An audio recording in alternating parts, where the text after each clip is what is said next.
Wana ko'y kwarta,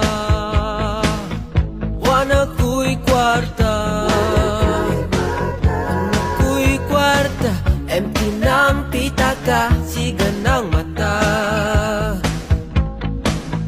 Oh, can't you see, there is no money. How my poor heart aches, kay wana'y sudire. Ayaw gid bayag surrender ha. Bisag unsa man kalisod ang kinabuhi.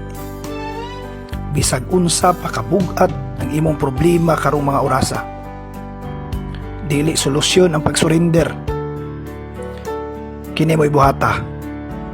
Gamita ang tiyutayng kusog nga naa sa imong kasing-kasing karon. Ug sukli ang kinabuhi. Mahuman ra gihapon ning tanan. Ampo sa Ginoo.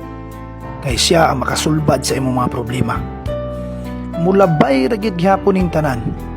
Busa bako diya ug ayaw paapekto. Og padayon. Ngisi-ngisi, Jod, bisang giilad ra. Kakabalo matagam, ha? Aka? Tagnaw? Na, itilon sa bakbak mo ron. Sige ra tago kung sa taong way gusto nato.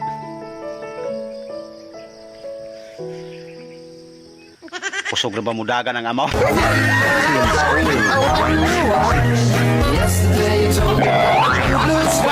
Kamusta naman ang life mo? Okay lang. Ikaw, kamusta naman ang life mo? Eto, kausap ko. Lilipat tayo sa kalawakan, iiwan na. Anong sabi mo? Hindi ako mabait? Oh no! Mabait kaya ako? Hindi lang tayo close.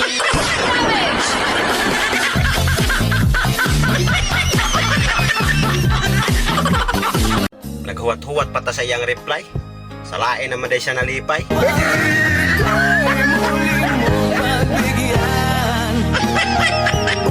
Yan ang hirap sa inyo! Puro kayo akala! Akala nyo okay lang ako? Akala nyo masaya lang ako? Akala nyo madami akong pera? Pues akala nyo lang yung lahat! Kasi ang totoo, hindi ako okay! Hindi ako masaya!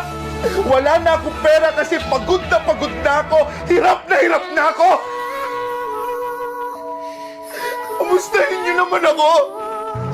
Huwag nyo kakamustahin nyo lang ako dahil kailangan nyo ng pera, kailangan nyo ako, kailangan nyo ng tulong.